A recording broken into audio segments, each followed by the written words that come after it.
We're scheduled to go to 7:30, but I do know some folks are popping out for that vigil. Okay.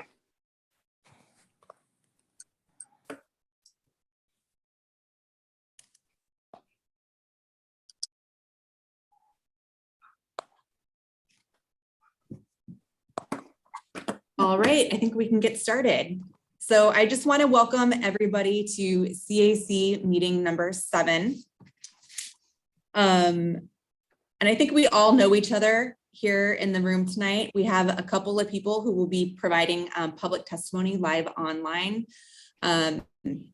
which will have folks that want to participate to give public comment online can do so as we move forward online, but maybe we won't be online for much longer. I don't know. We'll see how that goes. So with that, I am just going to move on to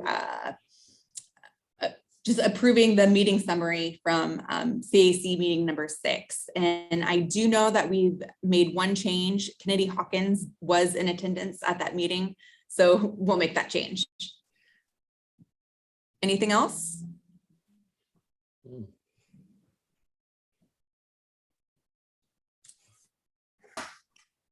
All right, then moving on to item number 2, which is public comment.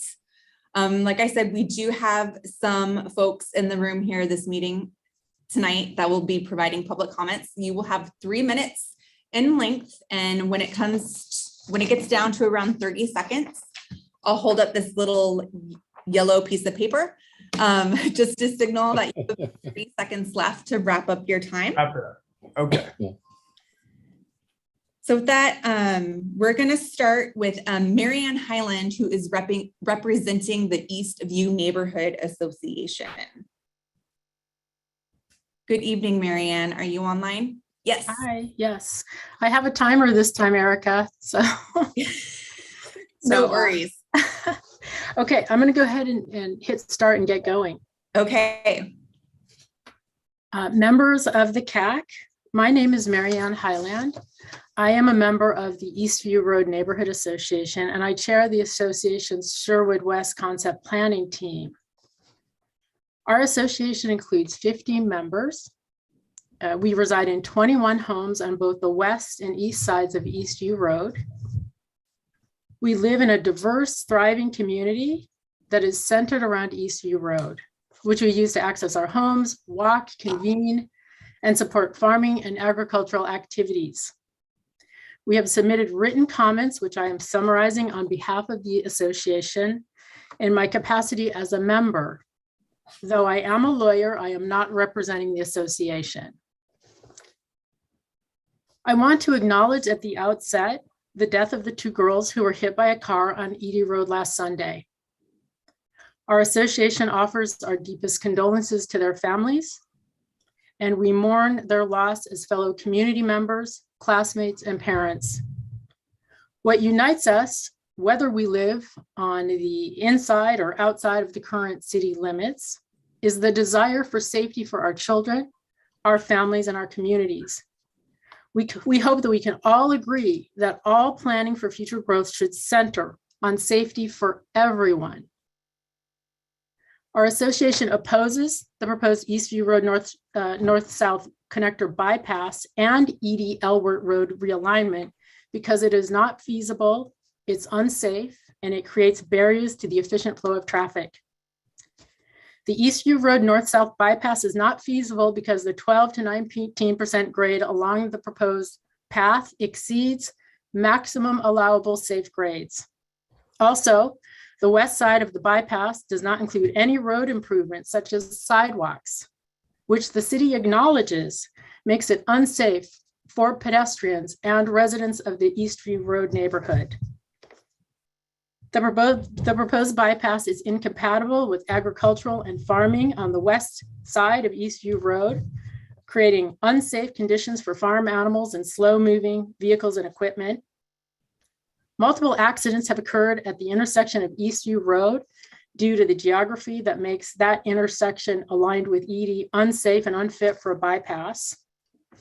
Over 7 homes on Eastview Road would be destroyed to create the bypass, Whereas Elwert could be expanded largely along undeveloped land, negatively impacting far fewer homes, and maintaining and improving Elwert in its current alignment as the area's north-south arterial connector and adding sidewalks, bike paths, and multi-purpose paths on both sides is the safest, most efficient, and affordable option to export, there's my timer, to support safe expansion and growth in Sherwood West.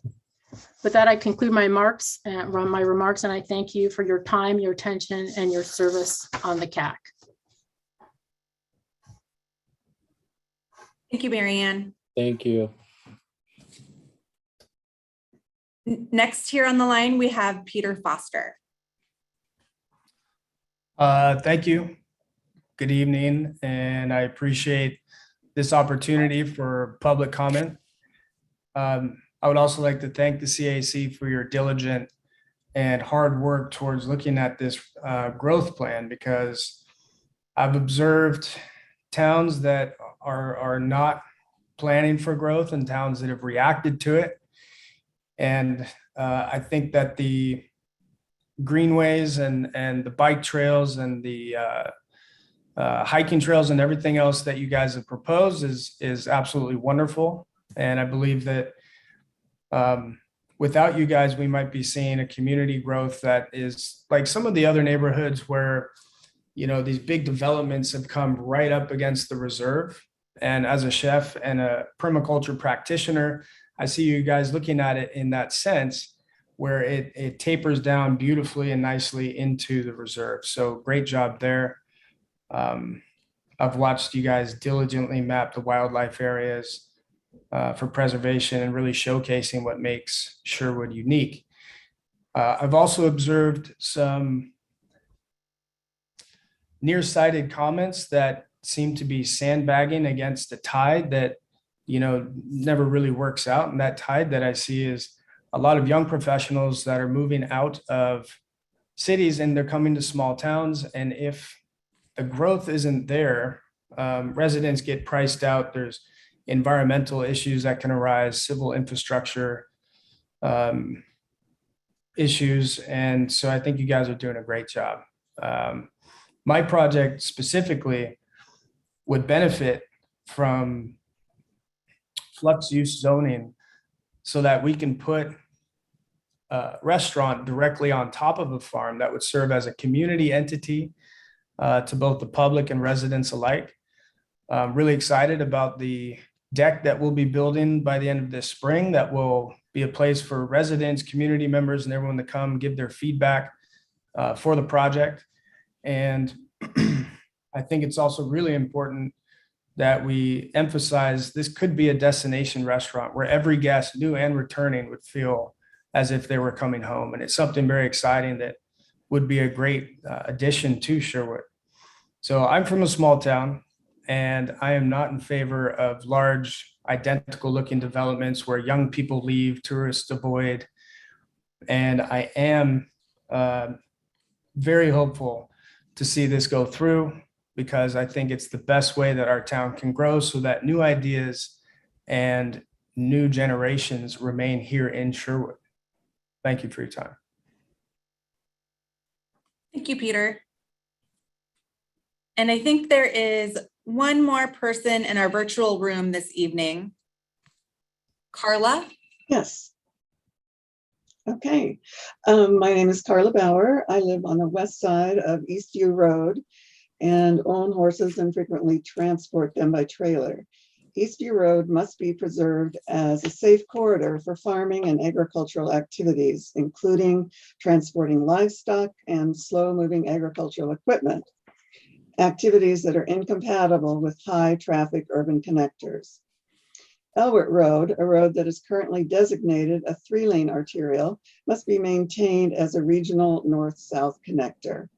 And any efforts to further curtail Elwert's ability to serve in this function by introducing more reduced speed school zones, roundabouts, traffic bumps, or any traffic flow impediments should not be allowed. As it is, when I haul my 5th-wheel horse trailer that cuts corners down Elwert to 99, I have to take my lane out of the middle of the two lanes. Otherwise, I would be to go around the roundabout curves in order not to go over curbs or take out lampposts. As the sign on the north approach to the roundabout now says, "Do not drive next to trucks." Clearly a good example of lack of rural forethought by the roundabout designers. All of the city's 3 proposed designs make Elwert westward, insert 2 additional roundabouts, and add 1 to 2 new schools along Elwert's western edge. These designs are problematic for 2 reasons. First, they will curtail Elwert's ability to serve as an efficient north-south connector. And they create barriers for residents who live west of Elwert to access Highway 99, engage in farming and agricultural activities, commute to and from work, and access goods and services. Under the proposed design, our efficient access to Highway 99 via Elwert and Edie would be cut off.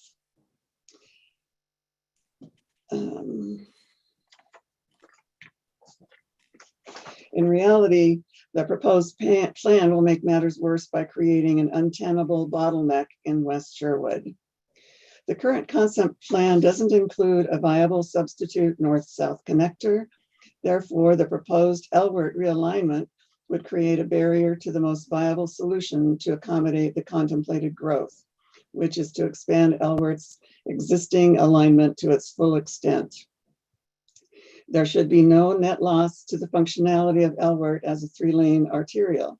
It should be expanded to its full capacity and improved with sidewalks and bypass to improve its safety for multiple purposes. If the city fails to plan accordingly, it will be derelict in its duty to the public. Thank you for your time. Right on the dot, Carla. Thank you. Hey, that Evelyn Wood speed reading really paid off. So for the CAC tonight, we did receive several public comments this evening. We received comments from Bill Galloway, Brian Bollett, Cindy Bells, Marianne Hyland, Jerry Joy, Carla Bauer, Lisa Parker, Marianne Bickett, Peter Foster, and Sarah Larson. And those written comments have all been packaged together. Those were sent out yesterday, and they are also found on the project website. I know that we have been reading like 3 minutes of each written testimony into the record. But for tonight's meeting, I wanted to kind of get a thumbs up with all of you. If I can just provide a brief summary of each one, or if the committee would like me to read 3 minutes of each testimony into the record. My preference for consistency is we read the 3 minutes. That's just me. I'm one person on the committee. Everyone else, feel free to chime in. And I think I'll just chime in and correct me if I'm wrong, Erica. In the past, we haven't had the opportunity for people to provide verbal comment at the meeting, and that is different now. So while it may not be consistent, there's a different situation now. So that's just something to take into consideration.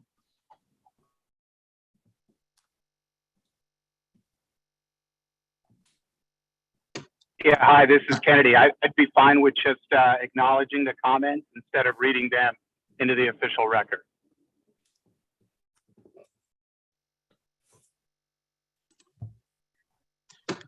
I'm also fine just that we've all read it already, that it doesn't need to be read in and just it is in paper form. I would agree with that. I have 2, 3. I'm in favor of that as well. Okay, Brian, This is John Clifford. I also agree. okay, I think we have a consensus here that is the route, that they're all in the record this evening. They've been sent out beforehand to both the TAC and the CAC to review. I read the names into the public record, and all comments have been posted online. So with that, I think we're going to move on to our 3rd agenda item, which is the north-south collector. And hold on, I need to make Kate I need to make you the host really quick so you can share your screen. Okay.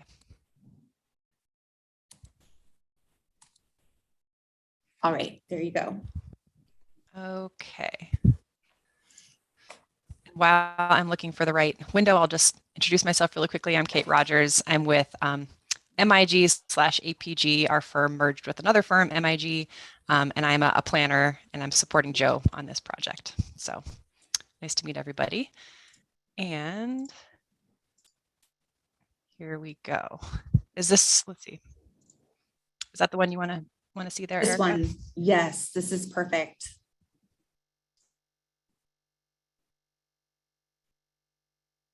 All right, so last fall, what we heard from the CAC was to look into another north-south kind of connector roadway within Sherwood West, because there was some feelings that, you know, Elwert was the primary north-south collector. And as the region grows, you know, another access from Highway 99 up to, you know, E or even Shoals Sherwood would be needed. And staff, we took a look at this and we kind of put together some concepts here for a north-south collector. At your December meeting, we came with a proposal that just showed a straight north-south collector from Chapman all the way north to Edie that utilized the Eastview existing right of way. And this evening we have come back with a second alternative. And the alternative is that this collector road would shift to the east a little bit after crossing Chicken Creek.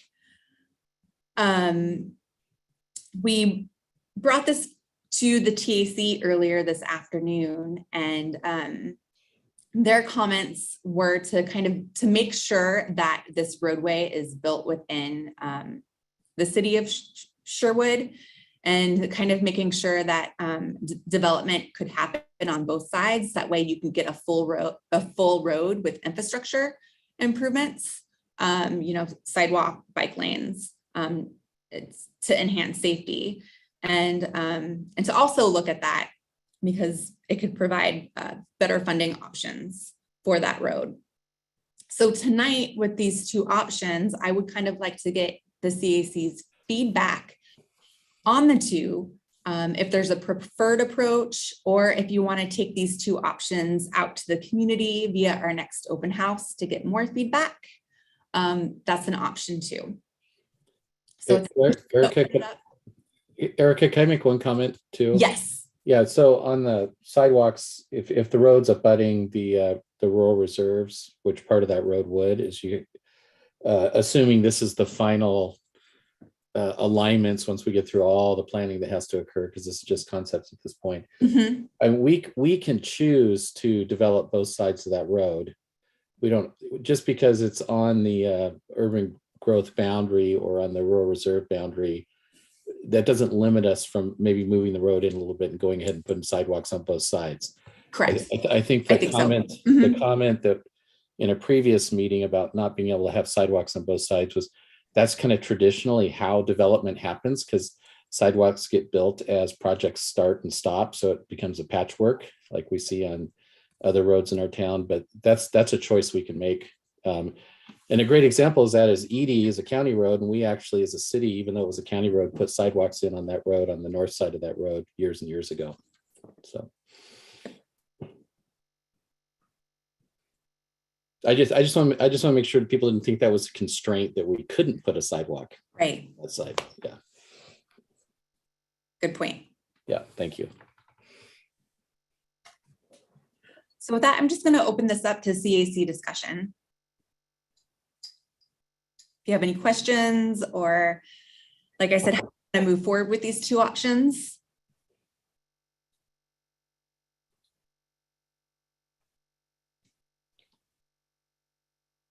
Councillor Scott. I think both options should be continued forward for further exploration discussion. Obviously, we don't need to make any final decision on one or the other at this point in time, but I think they're both worth larger consideration.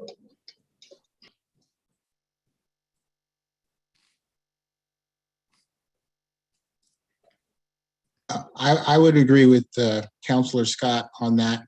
Also, if we could maybe mention and just for added awareness as to whether or not that Elwood Street can be widened between Edie and the roundabout by the high school. Is there opportunity to widen the street if that's a common concern? Why or why not that could or couldn't take place?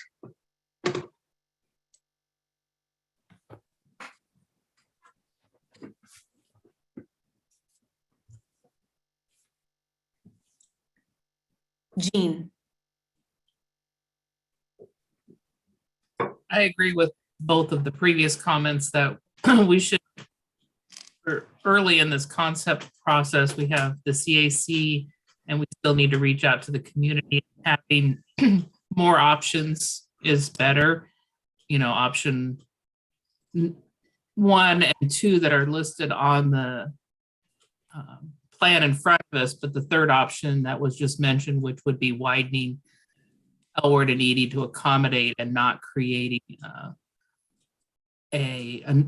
another arterial if that's not warranted.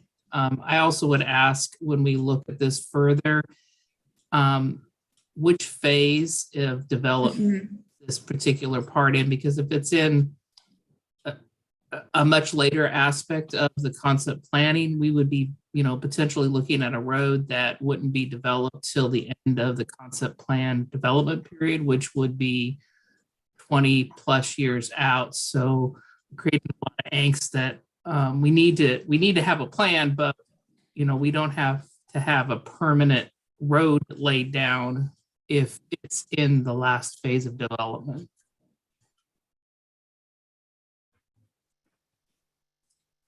Kennedy.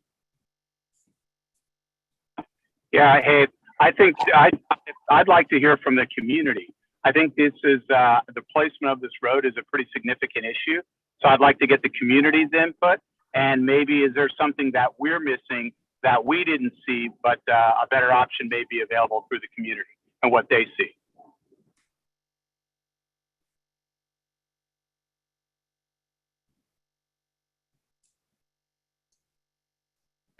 Councillor Rosner. Yeah, I couldn't agree more with everything that's been said so far, especially really interested in hearing what the community's thoughts are on those road options as well. I know there's a lot of chatter about Elwood, and I want to hear what they have to say for sure.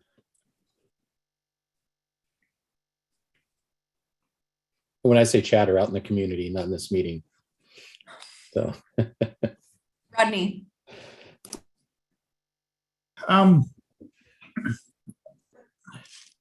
Yeah, I think we got to hear from the community. So I agree with that part. But I also think we in the community have to keep in mind that this is happening in 20 or 30 years from now. And do we want another north-south divider built into the community?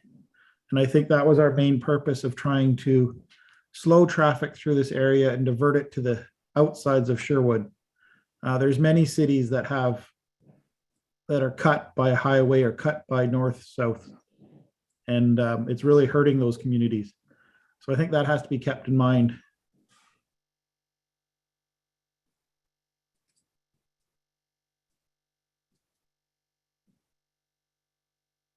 Kennedy, did you have another comment, or did?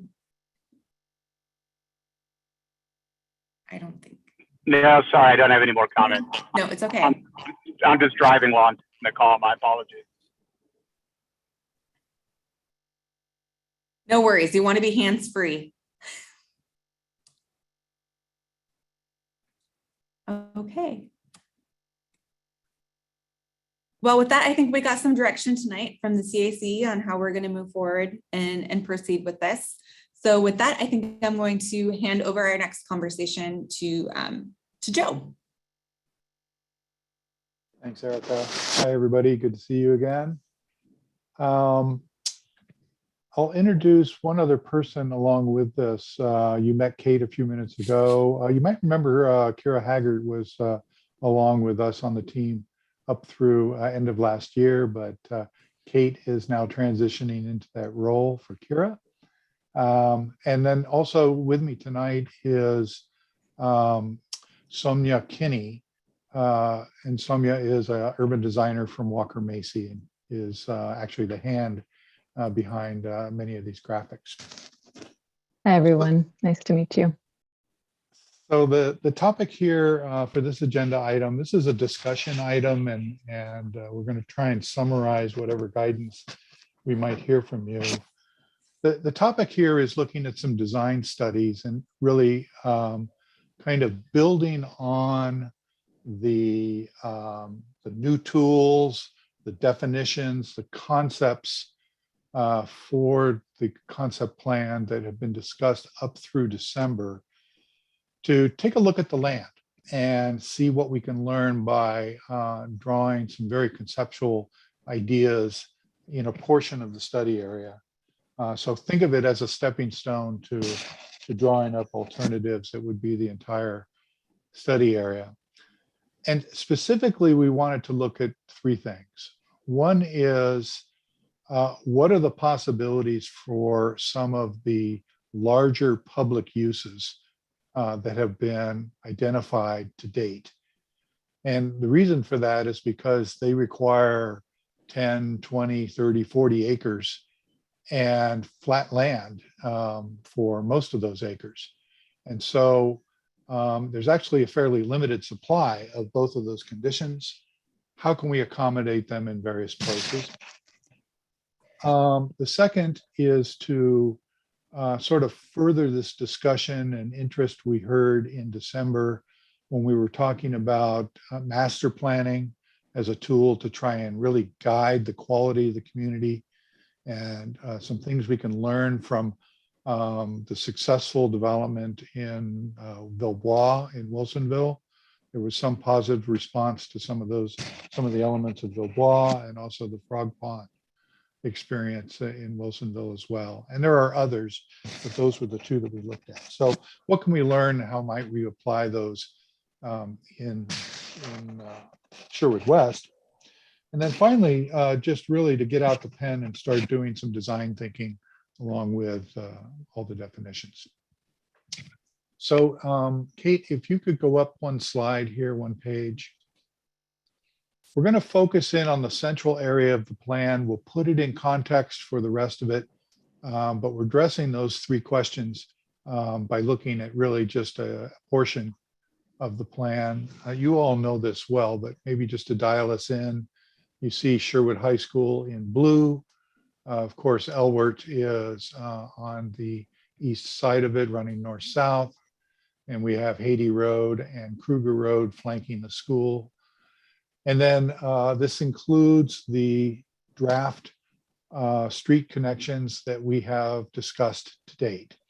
To point out a couple of examples, Hadley Road, of course, currently stubs into Elwert, and the idea has been to continue it west and then turn it south so that there's a continuous connection all the way to Chapman, and it serves part of that integrative role of connecting Sherwood West to existing Sherwood. You probably recognize the realignment of Elwert carried on this map as well. We've also included the trails, actually, just for context as well. I should point those out. So on the south edge of the Chicken Creek green area is that Chicken Creek Trail that we talked about. And then the rest of the plan, we've drawn conceptual trails that we've clipped in a few of them here. So this first slide is intended to really kind of answer the question, how much land do we have to work with, and how might some of these land uses fit within this land supply? And you can see the numbers in this particular area. They range from basically 10s to 20s to a 30-acre block north of Haiti Road. And this is important because if you have, for example, a middle school or an elementary school, the ideal condition is that the road doesn't go through the property, of course, it accesses around it. And same is generally true for a community park. There are some community parks that have roads in them, but we're looking for the kind of the best condition here. So the acreages were important to these first studies. Let's go to the next page, Kate, if we could. And so what did we look at here? This asks, what if there was an elementary school, and that's the elementary school that's been discussed to date as a 10-acre need, that is placed in the area north of Haiti Road. And so I'll be using the term North Village for that area. It's everything north from Haiti up to Chicken Creek for the first part of this discussion, and then we'll look at south of Kruger as well. So what if we put in an elementary school? How might the other land uses organize? If the community park was located in this same portion of the study area, one choice would be to locate it in sort of the newly formed block of land, so to speak, with the alignment of Elwert. So on the north side of Elwert, you can see the community park there. And then we've filled in some of the land uses. This is pretty early, pretty conceptual, but we've put some multifamily and some middle housing in this area. The amounts of the orange and how they're placed is there's no kind of rigidness at all to it at this point. It's just to begin to look at possibilities. I will mention that this central area seems like a logical one to have some of the attached housing that will be part of the plan. And we're required to provide 50% of the housing in attached opportunities. Some of it is appropriate to look at in this area because it's close to services, it'd be close to access, flat lands work better for these land uses, and so on. So we've colored in some residential uses just as a first study. I guess last point I'll make is that there is a park included too. We have actually neighborhood parks throughout the plan, but just as one example, the area north of Haiti Road here. I'll get your comment here in a moment, Jean, but Soumya, anything you would add for this first test? No, I think that covers it. Would just again note that the kind of colors on the map in terms of showing attached housing and other types of housing, those are sort of a general amount that we're looking at for these villages, and they could be dispersed in different ways. They could be laid out in different ways. So just want to note that. Right. And then one last thing, I meant to mention this earlier, sort of our process for this agenda item. What we'd like to do is describe, let's take the first three drawings and any clarifying questions that you might have. And then we'll actually go through the discussion questions that are in the memo here as a sort of an organized way to get your feedback. Jean, did you have a question on this first drawing? Oh, a comment and then a question. First comment is a clarifying statement that it's stated incorrectly in the packet and you restated it here incorrectly. And I want to be really clear that we are not required to have 50% attached. We only have to have the opportunity for, and that's it's a key distinction, and it's incorrect in our packet and it's incorrect in the presentation that was done. And it gets community members concerned when we tell them that we're going to have 50% detached rather than say it's an opportunity for. Mm-hmm. That to me, I just want to be really clear. That's a distinction we went through when the housing needs analysis went through Planning Commission and City Council. Right, you are correct. It's and sometimes I call it a zoned opportunity for, but it is absolutely. It's not. We are not going to require 50% attached units. We're going to give the opportunity for. And then my other comment is, and I do appreciate that you said that the orange and the other residential zoning is just placeholders and they're very subject to change, but I feel some of these get on a map, myself included, focus on that. And it is concerning to me that there is a significant amount of multifamily proportionate to single family residential. And you have identified middle housing, but there's no identification of the other two opportunities that we were looking at, which were green neighborhoods, which were the larger lots with more open spaces, and the small lot opportunities, so that those were, again, in our previous community outreach, were more desirable than multifamily. So if we could include those when we start presenting this to the public, it is, I just think it's more opportunity to interact on a less confrontational matter. So. Now, another fair observation, we chose to draw a couple of 100 acres as opposed to 1,300 acres here. So we're very kind of conceptual and stepping stone.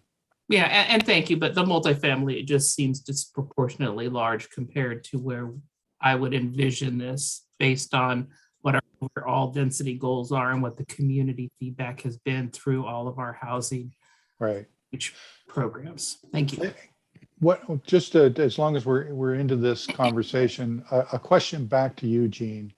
When we come back with the plans a little bit more fully drawn, would it be helpful to you to see, as one example, multifamily proportionally colored for what the zoned opportunity would be? I think so, maybe, yeah. Or at least in one slide, if we have 3 slides to look at, one of them showing it proportionately. I get really scared in what our community will look like when we already start planning for a density that's greater than what we have with House Bill 2001 in play. We're going to already have more duplexes, triplexes, and quads than we are historically used to seeing. So I just want to make sure that we're mindful when we do our planning in this area. Great. Okay. Thank you for that couple of comments. Doug, a question on this. I do want to kind of come back for comments that are more extensive. I did pursue that one a little bit, but do you have a question on this one, Doug? No, it was just more of, I think Jean did a great job of discussing that. I just was going to follow up and say I had many of the same comments, but and based on our previous conversations about, different methods and different ways of looking at zoning, I assumed that we're going to come back to that at a later date, since I didn't see it in tonight's presentation. So I was just kind of mentally tabling that, not thinking that it had been pushed off, but that this was probably not the right forum for those conversations. Right. Yep. No, I think Brian. Our intent is next meeting, we'll come back with some working drawings. Sorry to interrupt. I just saw Brian also had his hand up previously. All right, and Mayor also is. Let's go Mayor first and then Brian. Okay, so I just wanted to clarify, and I guess a statement first. I live on a green space. I back up to Cedar Creek. I have the bridges in my backyard that connects Villa, and I absolutely love it. And one of the reasons that we chose to move to Sherwood is because we liked the trails and that opportunity. Looking at this drawing, my question is, are we maximizing that land space so that people have the opportunity to live on a green space, or is it seems like to me, maybe I'm not reading this correctly, that there isn't a lot of residential housing that is backing up to Chicken Creek? Is that accurate? If the choice is made for a community park to be next to Chicken Creek, then there aren't houses that are adjacent. I would say just in this one example, there's quite a bit of the south edge of Chicken Creek that is proximate to homes. Okay. Is there in that, I mean, it says potential streets and whatnot. Is that just like that's a possibility, or that's more of an artery, or will there be other connecting streets like Woodhaven has? Or I'm trying to figure out the scale a little bit. Very good comment. This is just a minimum number of streets. This is just the framework here of the connectors that we've already drawn. There would be local streets that fill in between these gray lines. Okay. And then while I've got you, one other question. The green line that goes along Kruger Road, is that a secondary trail or is that a sidewalk? That would be like a multi-use path along Kruger. Okay, great, thank you. Yeah. Do we have another hand up? We're doing a lot on one drawing, but to clarify what the line work is and so on, let's do those kinds of clarifications. You answer my question, Joe, with regards to the arteries that would go and access that island of housing there along Chicken Creek Road. So okay, that was just my question. So thank you. Okay, all right. I'm going to keep us rolling, and then we can do more questions as we go. Let's go to so this is one concept where it's an elementary school and the community park in the locations that you see. The next concept makes a couple changes and looks at different possibilities. The committee has discussed, identified the need for not only an elementary school, but also a middle school. And the number of houses and the kind of the quantitative support for those schools in Sherwood West still need to be kind of proven out a little bit in collaboration with the school district. But the need has been stated, so we're rolling with it. And so this one addresses the question, well, if there was a middle school north of Haiti Road, where can it go and does it fit? And the obvious larger block of land is north of Haiti, directly adjacent to the high school. And what you end up with is sort of this 3-school campus, extended campuses along Elwert Road. We had the opportunity to chat, Erica did, with the school district a little bit, some concerns about this. We all know that the travel patterns to and from school are pretty similar. So the congestion is a concern. So I think we learned some things from this particular test. And another one of those being that the middle school would have to be 30 acres or less to fit within the road network as it's been drawn to date. The other interesting outcome here is the community park is located in that lower, flatter area where we've labeled it.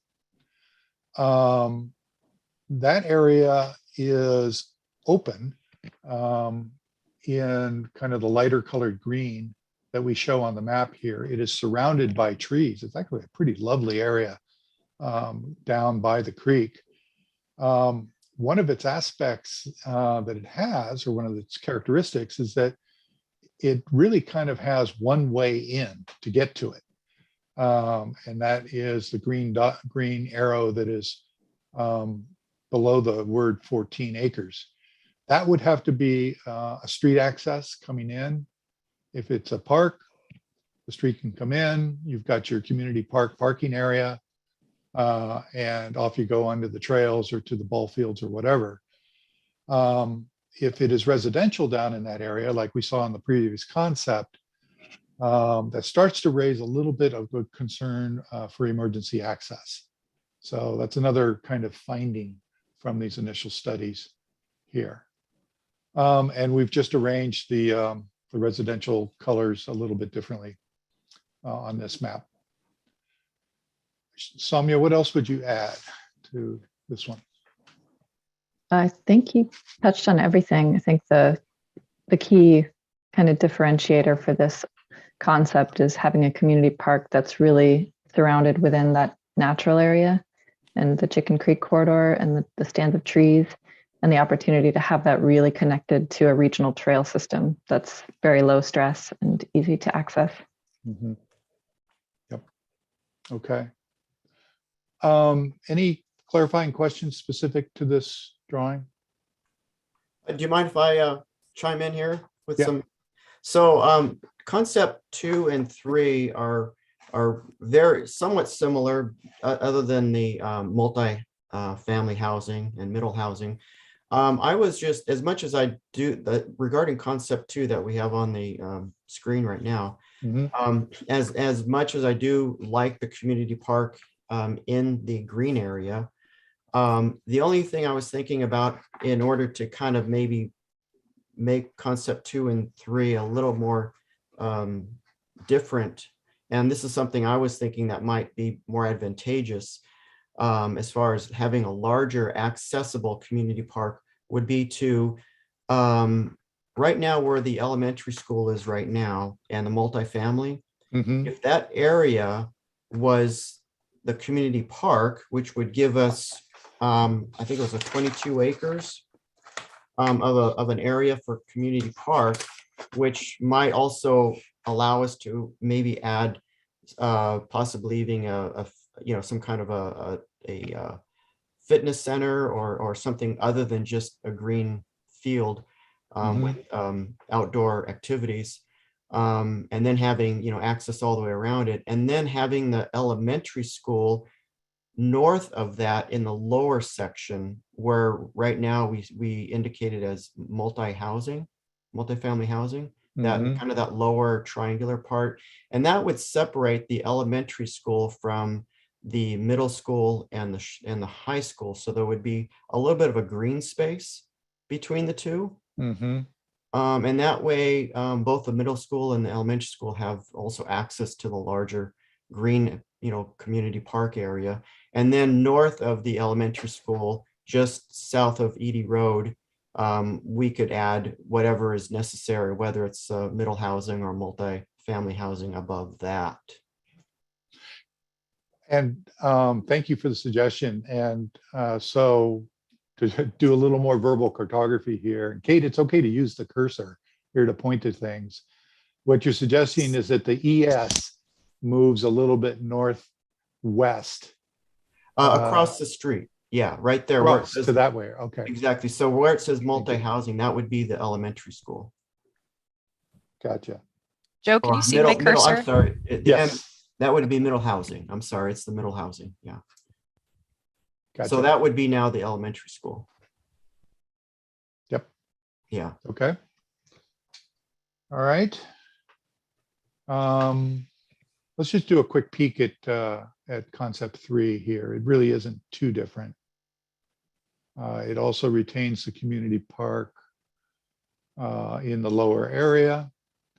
Need to think of a name for that area. And has the 3-school concept, a little different arrangement to the middle housing. So let's stay with the schools and get some feedback from the committee specific to schools. Great suggestion was just made on the elementary school. I guess the first question, the specific question on the elementary school is, do you think it's a good use for this North Village area? And what are your thoughts on where it should be? And I see a bunch of hands up. Kennedy, did you have a comment you wanted to make? No, I didn't. It's still up from before. That's okay. I'll just prompt you. Rodney, how about you? Is your hand still up from before? No, I wanted to make a comment on the schools, actually. Great, please. It would be nice to see if it's possible to draw the school catchment areas, because just off Hanley, where the green sort of square is one of the largest elementary schools in Sherwood. Right. Putting another elementary school within blocks, I think the catchment's off.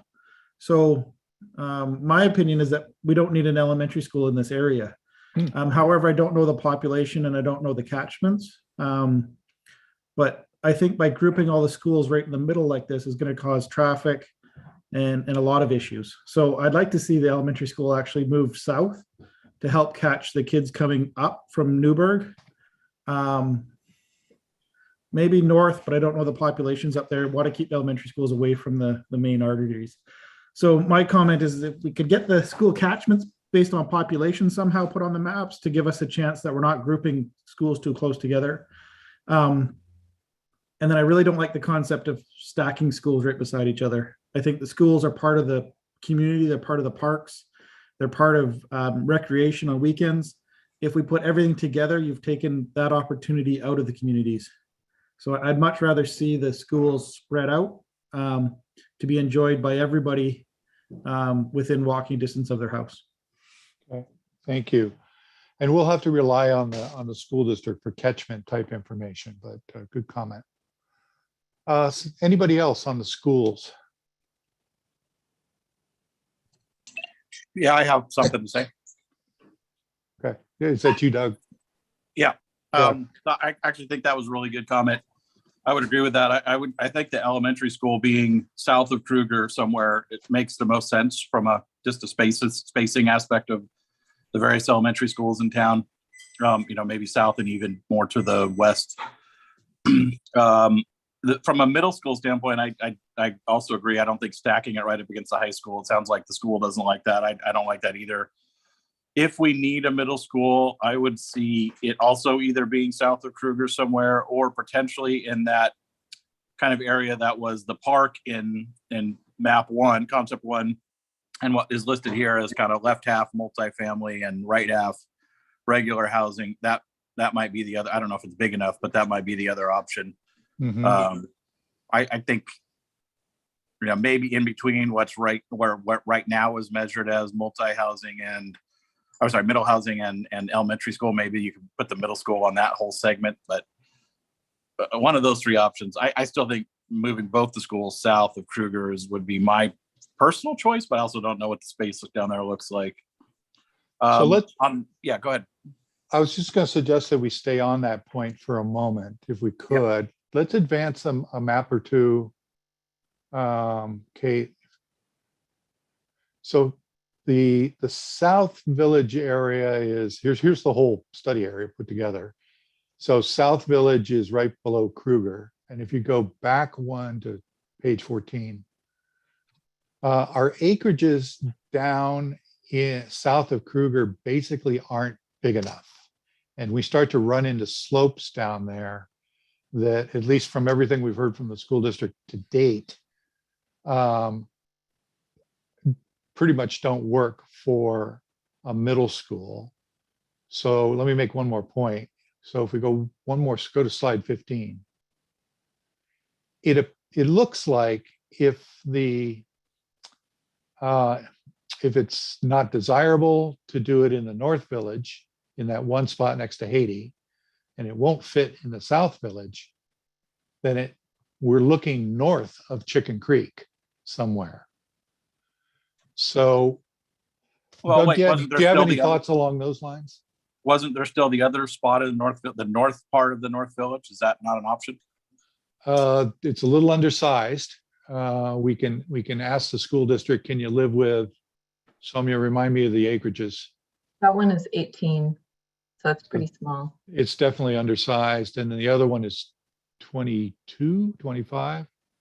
22. 22, just south of where the cursor is now. So we run into a space problem. So I'm curious, are they still, and this is an honest question, maybe, I don't know if Jim is here on the call tonight or not, but are we still building middle schools with like ball fields and stuff, even though we don't have any middle school sports and haven't had middle school sports for 30 years? That seems like a way we could save acreage. I mean, there's already a ton of ball fields around. I don't know what's a requirement, so I'm asking. Mm-hmm. Yeah. Jim is not with us tonight, as far as I know. So I think we're going to have to come away and ask that question. Is there flexibility in the acreage and how they program the land? So we've just been building off what was been said so far in CAC meetings, and they started at 40 acres. the feedback looking at these drawings was they thought they could make the 30-acre work north of Haiti. But then have they confirmed they even need one yet or not? It feels like that's been a little bit back and forth. Okay. We'll take that on as a specific assignment, that the numbers need to be run and kind of the catchment and more quantitative needs to be determined here between now and the next meeting. And I have one more school question. I noticed on this map, you can see that south of the South Village, there's a bunch of land between the South Village and Chapman. Is none of that parcel suitable enough for either an elementary school or a middle school? Only if you included some of the mixed employment purple area as possibilities. Which could be an option. Could be. Potentially, yeah. I'm just trying to figure out how to fit stuff on a map. Yeah. I have another comment. So is it possible that the current elementary school, Edie Elementary, which was used at one point, it was both middle school and elementary school, could that be turned into a middle school? So we would only need an elementary school on that side of Elwart Road? Only the school district can answer that unless somebody on the committee has knowledge of how they can. Yeah, I was just wondering if there was enough land, even if they had to expand, more classrooms on the existing site, if that was a possibility. I mean, you make a great point. If that whole thing could be repurposed as a middle school and expanded and whatever, then you would only need 2 elementary school spots, which would be much easier to find, one on the south end and one on the north end that were 10 acres each, let's say, than it would be to find a 30-acre spot. But yeah, again, we don't know. Yeah, that was going to be my point as well, converting it back to a middle school. I know from the conversations I've had, parents love having the elementary and middle school next to each other, because when they're going to drop off kids, instead of taking time going to 2 totally different locations, they're dropping them off at one spot, picking them up at one spot. And also right now, a lot of the bus routes are being shared amongst middle schools and high schools, or middle schools and elementary schools, and kids are getting to school late because the bus is having issues getting in and out of one area or in and out of another. So it would make sense, if possible, and that's why that concept was so popular, to have one destination because of how the bus routes are set up presently. So I do like the idea of converting that back to a middle school, and then just having elementary school site to look at, which would require less acreage. Okay, thank you, Brian. Other comments on schools? I think, Jean, you've had your hand up for a bit. Yeah, I raised it, and then everybody has raised what I thought was the great idea so far, which is the Ridges schools were originally elementary and middle school, and that's why it was brought into the urban growth boundary, was this school campus site. So I think it's responsibility of us to go back to the school district and ask them to look at either repurposing it for a full middle school and then having only 2 elementary schools, which has been said already. I just wanted to agree with that. And I really, from the beginning, don't personally like having the elementary schools so close to Elwart, because it feels like we're putting kids where they need to be walking on the busiest street. And we heard a lot of comment when the high school was built on Elwart and how many kids were going to have to be walking on it. And we're talking high school kids, not elementary kids. And I always think of elementary schools being inside of neighborhoods for the community to use on the weekends, not in a large school complex in one area. So comments. Thank you. Okay. Anything else on schools? And then I want to turn the topic to community park. Mayor? Yes, what I was curious about is on the page we have up right now, what is planned for the area north of Edie Road?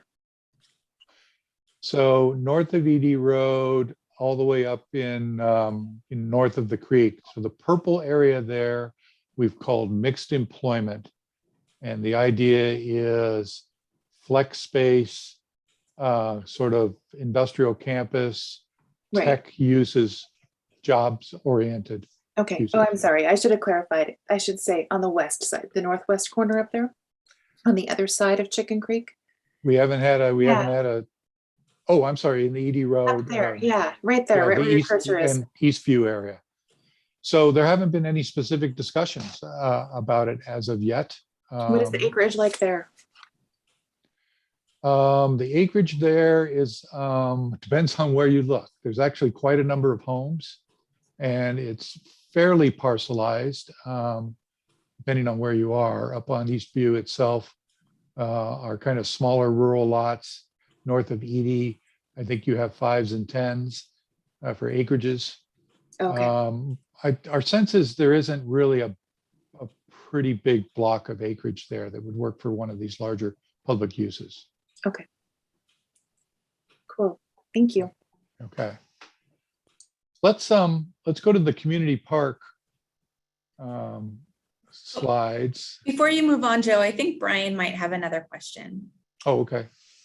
I'll make it really brief. I was going to say in terms of, and you're going to be speaking to a community parks, to have a park situated near where there is the multifamily zoning, I think is ideal and maybe even more crucial, just because with younger kids, if it's lower income, they don't have the means always to have a car to drive. So to be able to walk their kids to school and walk them to parks where they're not crossing busy streets would be, again, more of an ideal situation. So if those can sort of be coupled together as we move through this process. And of course, the community will comment and share their feedback as well. But I know that's been something that a lot of municipalities and cities are looking to do as they see that being a challenge for those who are lower income. Mm-hmm. Great. Okay. Let's move on to community parks here. We had already one suggestion for locating it north of Hadley. And do you have opinions about the location here as drawn on this concept, or let's go up one to that location there? Let's open it up for community park ideas. Doug? Yeah, just a follow-up first to Brian. I think the community park doesn't necessarily have to be the park that's adjacent to multifamily. As this slide shows, there'll also be a number of neighborhood parks. But I do think the overall point you make about locating parks next to higher density housing is a really good one. Personally, I'm a big fan of having the community park in what I'm going to call the island, the Chicken Creek Island there. I think that is a really unique idea that really can make it really a special kind of unique kind of park in our region, and really integrate it with nature in a really heavy way, and like you said, with the trails and everything else. So that's my personal preference, but certainly would love to hear what the community wants on that as well. I think alternatively, I don't necessarily love the other location as much that's proposed on these maps. I do think alternatively a park more southerly would be my next preference, probably besides the island, would be maybe again somewhere over either west of the high school ways or south of Kruger somewhere, just to kind of try to even out low. It seems like we're trying to cram everything in the central section, and it feels like maybe there's an opportunity to spread out some of these things a little more and make sure we have stuff on the south side as well. Mm-hmm. Okay. Anything else on, Jean, go ahead. So I agree with Counselor Scott that the Cedar Creek Island area for a park for two reasons. One is it's a connection to nature that we won't be able to duplicate any other place. And what was raised earlier, which is putting any type of housing density in that area and having to cross the creek to create a second point of access, I think is a safety concern. We won't be able to adequately have 2 points of access for emergencies. And then this is 14 acres and we had talked about having at least 20 acres. So that also then affords us an opportunity of doing maybe another community type 10-acre park further south to go along with what Councilor Scott said about making sure that amenities for the community are spread out, because we've already got schools and parks all in one area. We need to have another destination type park, even though it's a smaller park at 10 acres, but something that the southern part of the plan area would be able to enjoy. In addition to regular neighborhood small parks. Right. Oops. Okay. Clicking. I'm hearing interest in looking south, and I think that goes on the summary list. Just a reminder that we do start to run into topography. So we'll do the same kind of design studies and tests for you when we come back with ideas, so you can see On that note, aspect. I guess I know, and I read this in the constraints. I don't necessarily agree that we need a particularly flat piece of land for a community park, but maybe I have a different vision of what a community park could be than others, perhaps. Right. I agree. We could do a zip line park and have a community amenity under the, terrain trees where we're doing something. We've had, when the Parks Master Plan came through, they had so many creative ideas about what a park meant that it doesn't have to be flat to be enjoyed. Okay.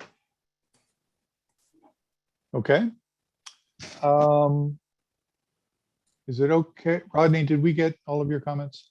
No, I got some for parks, if you got a minute. Please, yes. The Chicken Island Park, I'm torn. I like the idea, but I don't like the idea.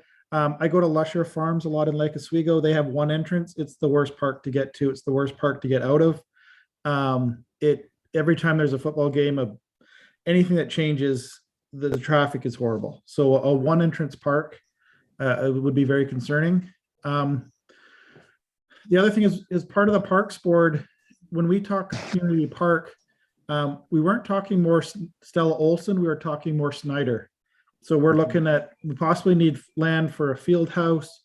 We need land for big recreational buildings, something more than another Stella Olson. I think Stella Olson is a perfect community park. It's close to downtown, brings business downtown, and it should be our unique park. So I like the idea of a big community park that has becomes another Snyder. And then a couple smaller parks at each end would be nice. And the building part of the program that you mentioned is sort of underlying my comments about flat ground. At least for that portion, you would need some flatter sites. Yeah. Okay. Yeah. My only comment is in regards to parking, because it starts to cut into that acreage. And so you get a little less park. I do like the location just because it is more tranquil, if you will. I can imagine people doing yoga, and it's serving more of like a central park in that area. And that's where the housing is. So it would be surrounded by housing, and so it'd be easily walkable for any number of people in that area. So I do like the location. It just concerns me about parking and again, access, one road in, one road out. I know Cook Park is very similar. They have one road in, one road out. They've got multiple fields and everything going on, and they seem to do pretty well. But yeah, bigger would be better in my opinion. Yeah. Mayor, something on parks? Yeah, I agree with bigger is better. I feel like we have a lot of small neighborhood parks that really aren't utilized very much, that are, tucked away in the neighborhood. Um, Seems like people tend to go to Stella behind my house or up the hill to Snyder, or they go to a school. And since we're going to have so many schools in the area, I think people have the opportunity, to go play basketball or shoot hoops and do different things at some of those places. But having it bigger, more, open. One of the things would be nice that we've kind of missed down at Stella, because we've got the growth that's come up over the creek area, is that you really don't have a large space when we have like the flicks down there. I can't think of what we call our movie night now. And then, when we have the music night, there's limited space for people. And because the growth is coming up, people used to sit up on the hill before, but you can't see through anymore. So having a bigger space for those kind of events would be really neat. And then the other thing, the path. So if this proposed trail is so far extended, or would there be more going closer to the creek? Or I don't really know what the landscape is like down on that side. Is that have the ability to, have more paths going through that area? Because I think that's a very utilized function and feature of most parks in this area that people like. The larger trail, the regional trail, we have envisioned as being kind of at the edge of the Chicken Creek Greenway, because if you live in a neighborhood next to it, it's easy to get on the trail. Yeah. But it is very common and totally possible with these concepts to have smaller trails from the island park that you just go off and take a walk along the creek or do some local loop. Okay, that's cool. Yeah. Yeah. Great. And then will that continue onto the north side as well along? I mean, I know we looked a few months ago at what we were talking about, and originally there was kind of a plan or a thought possibly to have a park on, over in the business development and the employment district. The paths are going to continue through that area. Is that accurate? Is that what we're looking at? Okay. They extend north. Yeah. Okay. Will there be any kind of park over on that end, on the north side? Like in the northeast corner? Northeast corner, we have not looked at a park to date because of the employment kind of uses. If I'm remembering the map right, it's been a while since we looked at that parks concept. Yeah, it was a long time ago, but I thought we looked at one at one point that was up there as a potential option too. Right.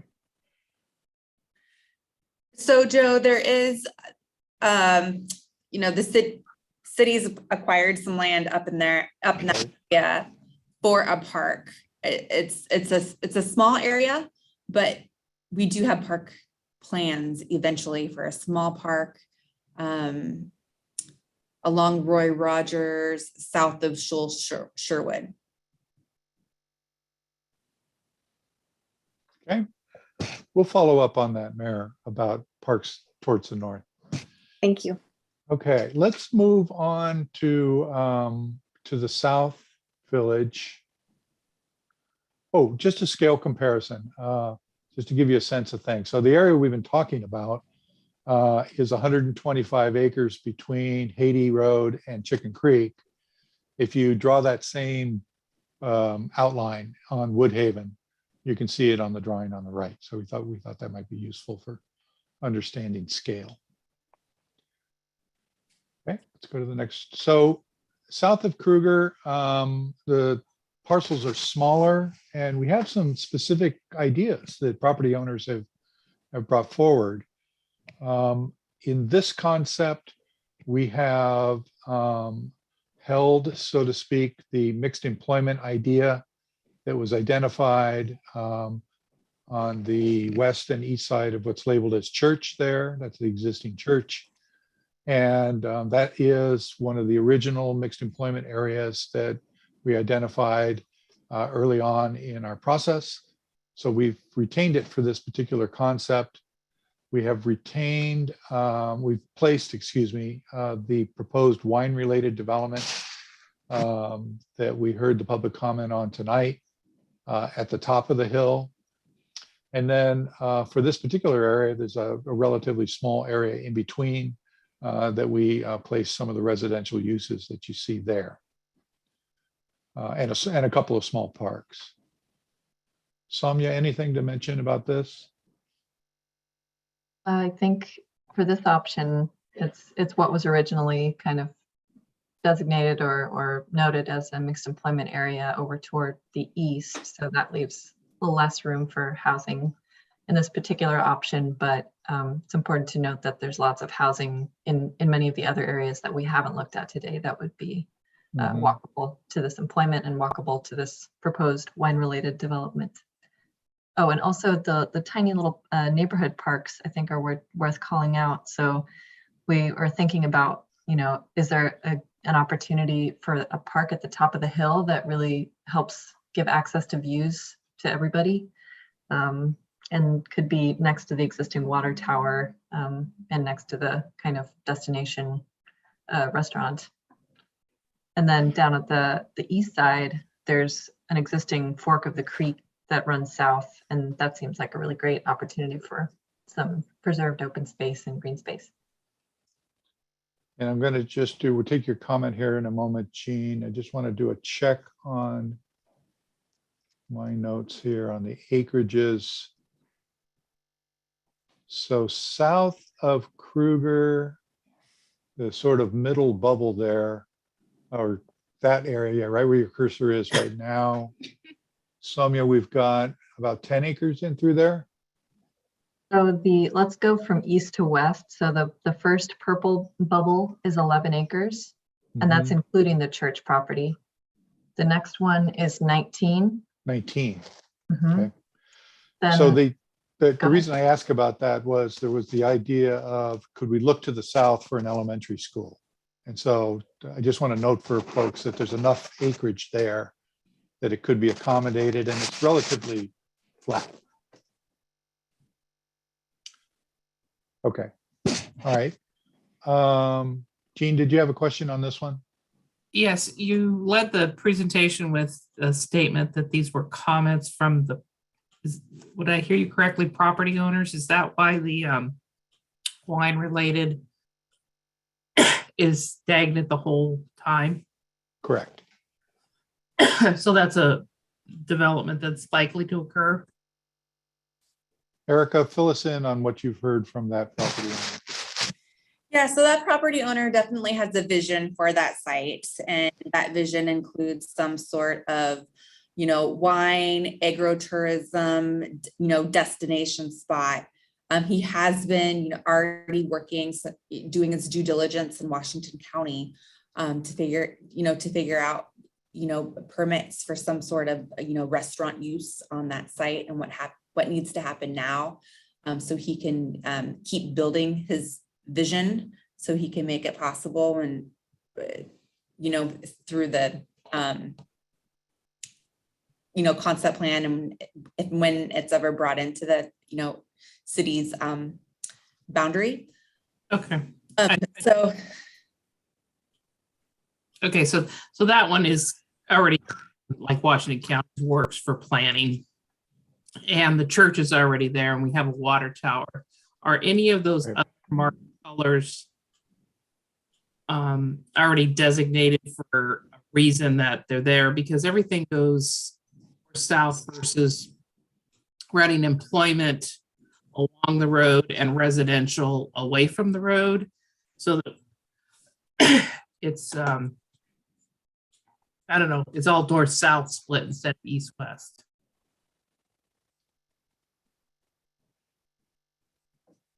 That makes sense. I'm sorry. That if you could just summarize it, the point again for me, please. That the employment areas in all the plans and the we don't have any opportunity to run employment all the way down Kruger Road versus I don't know. I was just trying to think outside the box about right. We cut it off where we did because of slope.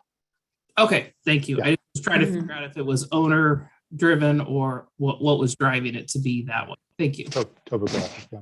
Okay. All right. Let's go to concept 2. Oh, I had a question on the concept 1. Okay, let's go back. So Go ahead, John. just to clarification, the mixed employment, does that include something like we're looking at with like Hunter Ridge, where we have employment and then condos above? I'm not familiar with Hunter Ridge. Erica, can you comment on that? Yeah, so Hunter, just Joe, Hunter's Ridge is across from Safeway on Roy Rogers. Uh-huh. And it's a mixed use development that has small commercial retail on the bottom, and then 2 floors of condos above. So something like that could be, in a mixed use type of zone, which could be incorporated into this mixed employment area. Mm-hmm. Yeah, it's a good question, John. That type of development is a little bit more concept 2 or 3 as opposed to this one. Okay. This one would be more offices and tech flex, maybe medical. Okay. The reason why I was mentioning that is because if you're familiar with the plaza down in Lake Oswego, where they have a really nice, really attractive area right along the river there. Of course, this is not along the river, or excuse me, not the river, but the Lake Oswego, where they have, really nice retail and then some residential above, and then having a really large plaza area right next to that park area. Mm-hmm. And that would be a great opportunity for the city of Sherwood to, have maybe outdoor concerts or outdoor activities in that area, along with what we currently have, in Old Town. Got it. Okay, thank you. Doug, did you have another comment on 1? Yeah, I did. To me, I like the area surrounding the church as mixed employment. I feel like that area to the left of it, that, feels to me like it's the wrong. I'd rather kind of see that use oriented along the highway. So as you move further south of this zone, which we aren't kind of falls off the map here, Mm-hmm. the stuff like on 99, it feels to me like traffic and other noise pollution and other things there is really something that would concern me. I think what I'm going to like what I see in that area, particularly in the next map, a little better than what I'm seeing here. I like the mixed use on the right-hand portion. I don't like it on that middle section. It feels like we could put that land to better use. Okay, gotcha. And Kennedy, did you have a comment? Yeah, I did. I thought, we talked about that area at the south part there, that kind of gateway into the wine community. I think that one of the reasons it's never changed is it's pretty popular. The comments that I have heard back in the community on it, they like it. And then if you remember back to the first Sherwood West plan, that was also a very attractive part of the plan, was that they really like that gateway community feel, Sherwood being that gateway into the wine country. I think that's very, very popular. I'd like to keep that. Down by Chapman. That's correct. Yeah. Yep. Okay. All right. Good comments. Thank you. Let's go to concept 2. So concept 2 kind of colors in a little bit of commercial directly next to 99, and then residential uses adjacent to it. I'll share with you that the technical advisory committee, when they looked at this today, sort of went to the same comments that we just heard of, couldn't we look at this area as a mixed use area? And whether we can get vertical mixed use like downtown Lake Oswego, I think is yet to be seen. But the idea is that it has some commercial in it, some residential, some community gathering plaza kind of thing. As drawn, it would have a relatively modest amount of retail, kind of close to the highway. The residential as drawn, and then of course we've held the wine related development on the west side. Let me just cover 3 and then we can sort of bounce back and forth between these. We go to 3. 3 is basically the same plan with a little more dispersal of the multifamily as a concept. So let's pick up on these two, either 2 or 3. Jean, comment or question from you?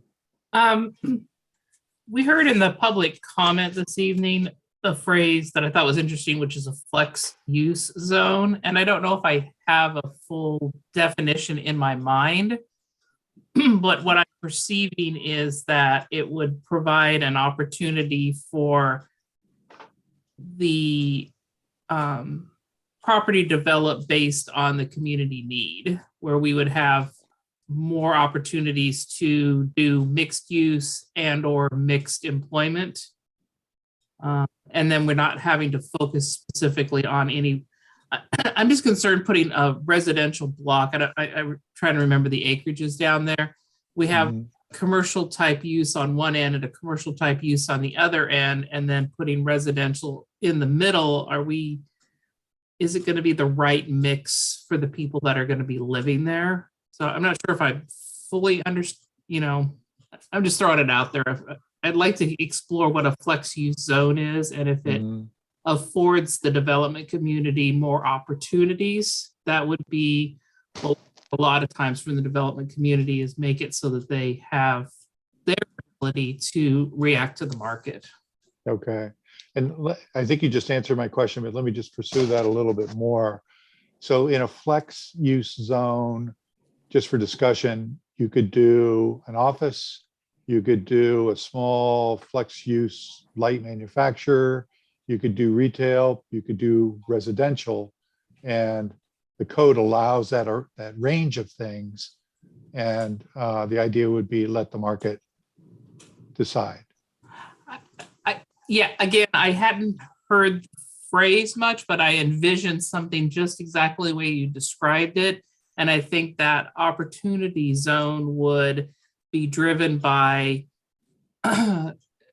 the development standards and the design standards. So you have a look and feel, so that area looks appealing from the outside, and the opportunities in there are not limited or restricted by a particular, you have to be an office or you have to be manufacturing. What you have to do is fit into the, I don't know how to say it, the vibe of the community and look. Right.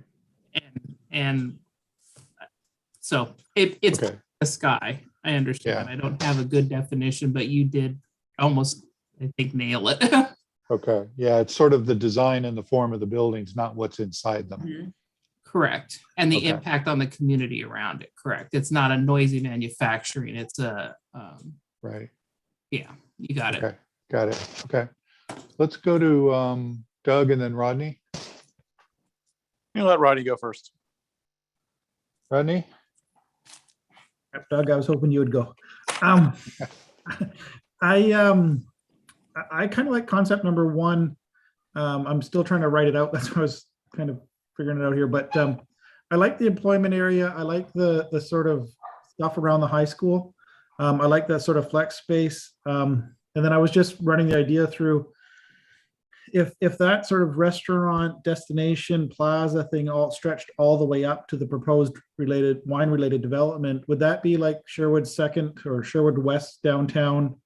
Almost picture a parade going down the street when Sherwood wins the football games kind of thing. You have people come across to a school. We show off the school. It's one of the nicest schools I've ever seen.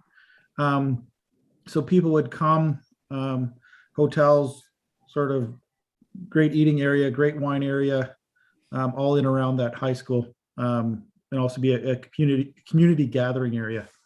I don't like residential so close to the high schools. I just think that's a traffic and a lot more potential crime problems.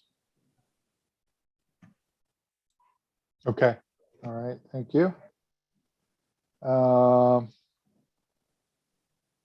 Actually, I'm going to kind of pick up on that idea a little bit, Rodney, is that what you're looking for is the vitality and sort of the identity of the area as a destination. I'm not sure it could actually rise to the level of a downtown, but maybe you were just making a comparable. Did I get the essence of your comment correctly? Yeah. So it would be a gathering place for the town. If there's a big football game going on, a big baseball game, hold tournaments at the school or whatever. Instead of having that spread out amongst the community, we are kind of centralizing it to one area that would have some nice plazas, some nice parks. It's up in Beaverton where the dessert place is beside Big Al's.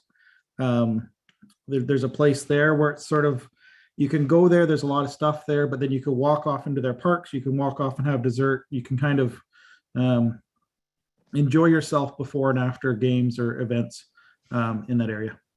Got it. Okay, thank you. Okay, Doug? Yeah, can you flip to the next page, concept 2? And I apologize, I got interrupted when you were talking about what somebody said they didn't like about this one. I kind of feel like I like a combination of concept 1 and concept 2. I like that front section being employment use versus the commercial use that's listed here.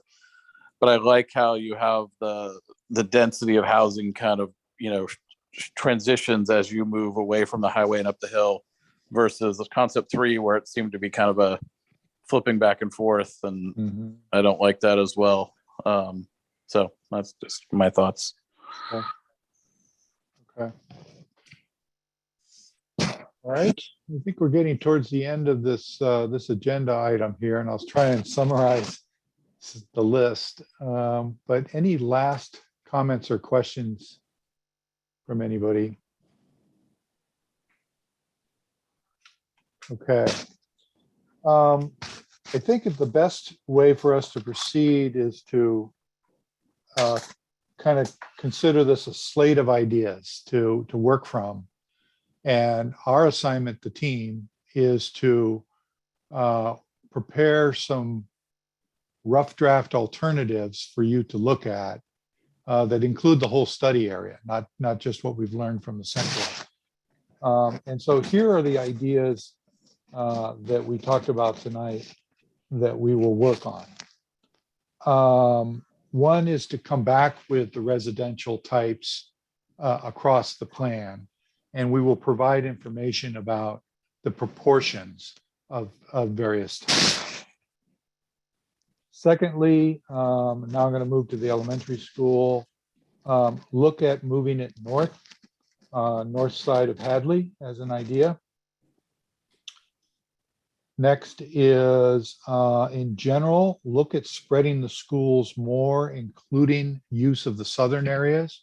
We've already identified one candidate south of Kruger, and we will take a relook at the parcels and slopes south of there as well. Generally for the school, we should verify the need. And I'll tell you, from our point of view, it'd be great if we had really kind of a solid schools program that we're working from. So we'll try and explore these questions about could they expand or do something different with the Ridges schools. But we'll try and both verify need and have at least a clear program that we're using to prepare alternatives from. Jean, I took note of your comment about elementary school along Elwood. We'll look at various locations. There were several people that talked about the benefits of multifamily next to a park. Neighborhood park was clarified as part of that. And then on the community park idea, I think we've got at least 3 options that were thought of. There is some support for the island, the Chicken Creek Island Park, but there was an idea to look at it located north of Hadley as a second choice. Bear with me while I get my notes clear. And also looking in parts south, and don't be limited to just the flatter areas. There might be a concept where there's an island acreage and an additional community park acreage to the south. And we'll work with Kristen and kind of dial that in for choices for you to look at. Moving to kind of the South Village ideas, there's a lot of interest in mixed use, frankly, for the, what I'll call it, the eastern half of the South Village area. And so we will work up some ideas, including flexible zone concept in there that has design standards. General notion for a community gathering place destination in that area. And because we have alternatives, I think we can still have some options that shows ideas like the transect of residential densities going up the hill. But we will look at kind of a larger block of mixed use in that area. So if you'll permit us a little latitude to kind of work with those ideas and mix and match, and we may not get all of them exactly, but the spirit of them, and consider all of them. That's our assignment. And I would add to that, what we'll do is we'll work up the quantitative side of this. So some estimates of how much housing there would be generated by these various arrangements of residential across the plan. Let me stop talking. Did I capture it right? And what else would you clarify or ask about? Jean? When you put the density numbers together, want to make sure that they're what our goal is, requirement, what our requirement is. Yep. We will, and we got a little work to do on that with making sure we're getting the middle housing. And may I ask that if our overall concept plan has the net density required, it doesn't matter that some of it's going to be built now and some of it could be built in 15 years. Is that true in the concept plan, that we may bring in things that will be more dense or less dense than what the overall objective of the plan is? Is that allowed? Or does each phase need to meet density requirements? No, it's timing doesn't matter. Okay, perfect. Thank you. Yeah. Okay. Not seeing any other hands up. All right, fantastic. Thank you for a robust discussion about all that. Erica, I'll throw it over to you for the engagement agenda item. Sure. Thanks, Joe. So at the last CAC meeting in December, we had touched on community engagement and what we have been currently doing, what we are doing, and what we will be doing in the future for engagement. So in your packet this evening, there's a short memo about the goals of our community engagement that come directly out of our public engagement plan, the key messages for this project, and then I have outlined kind of in a matrix here, community engagement activities that we've done, that we're currently doing, and that we plan on doing. And right now I'm in the process of reaching out to different community organizations to make presentations. So for example, I'm making a presentation to Rotary in the next 2 weeks. And I am also reaching out to neighbors and moving forward with a little coffee clutch idea. If they, want to host a meeting with their neighbors, I can certainly go out and meet with them on site, or they can come here to City Hall, for a little meeting, and we can talk about the project and kind of have those one-on-one conversations with folks. This public engagement plan is going to be going on for many years. I think as we move towards, an urban growth boundary expansion ask and what that means, and informing the community about that. And then the next step is talking about, annexations and what that process is all about. And so our long-term community outreach strategy might be looking at, the possibility of contracting with a firm to help us out to try to focus on those conversations with the community, because this is kind of a long land use process. So with that, if you have any questions about what I've laid out here, kind of what we've been using as strategies, we can start there. Jean.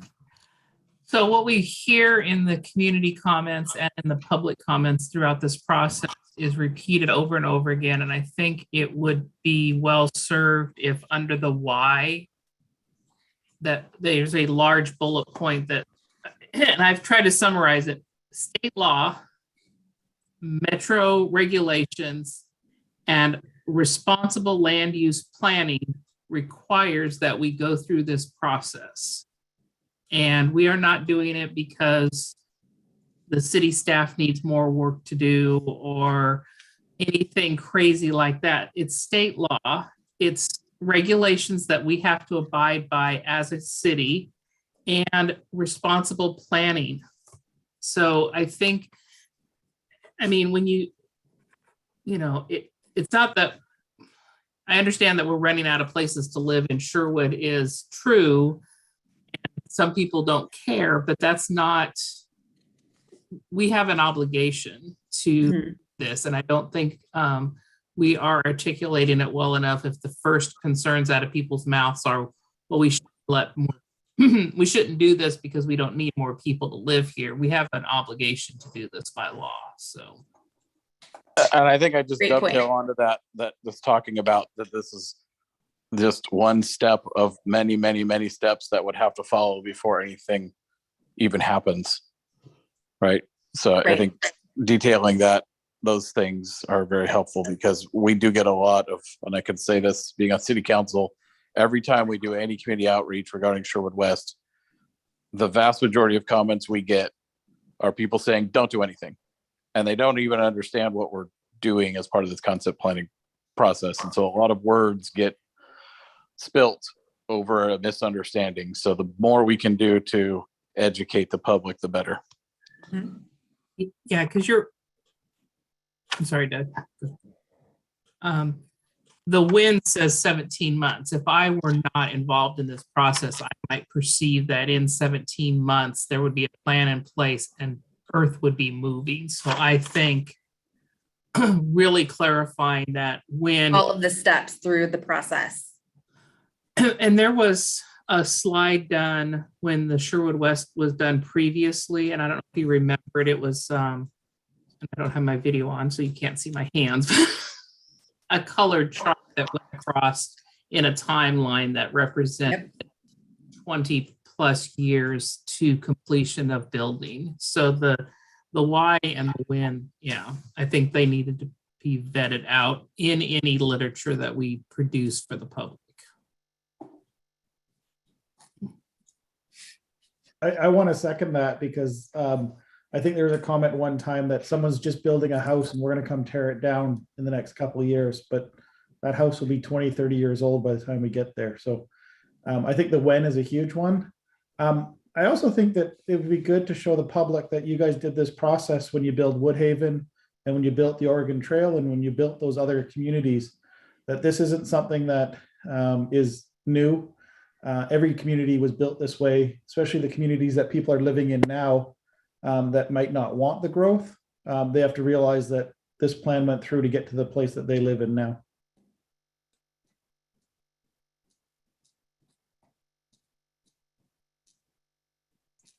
I just kind of have a humorous comment about that. I think of the Winchester house, where from the outside it looks, beautiful and well maintained, but you go inside and it's just like a, what do you call it? A fun house where you just have walls and doors and leading to nowhere. So having something like this ahead of time, we'll know where the hallways are, where the doorways are, and they're not going to be leading to nowhere.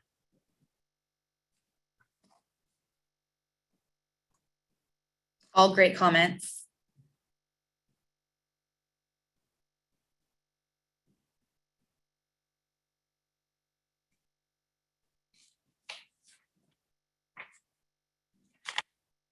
Well, if there's nothing left, I think we can move on to next steps. So next steps here. I know that we typically meet on Wednesdays from 5:30 to 7:30. We are hoping that there is a possibility that our next meeting could land on a Thursday. And so tentatively right now, we have tentatively scheduled a meeting for April 21st, which is a Thursday from 5:30 to 7:30. I don't need to know exactly, right now, but I'll touch base with each one of you. I already see Rodney giving a thumbs up to see if that's going to work within the next day or two. I think since so many people had to drop off, it would be appropriate to send out a mailing saying, or an email saying, we have scheduled the next one. Please let me know if you can't attend. And yes, we get more than, so many people.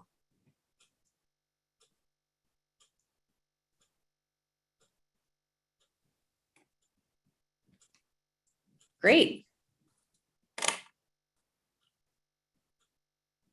Well, I guess with that, I think our meeting's adjourned for this evening, unless anybody else has anything else to say. Can you send a link to the website for this project? Yep. Just when you send it out to the community members, I'd like everybody just to look at it with a fresh set of eyes to say, you were a citizen having not been involved with the project, how would you feel looking at the project website? Do you understand? And is there something that would help the community understand what we're trying to do? With the feedback this evening, I definitely have some additional ideas for the project website. I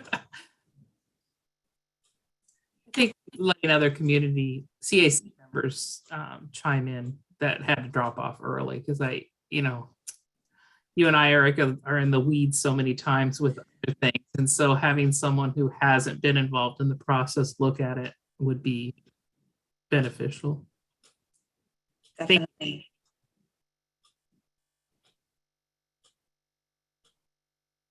Okay, sounds like we are adjourned.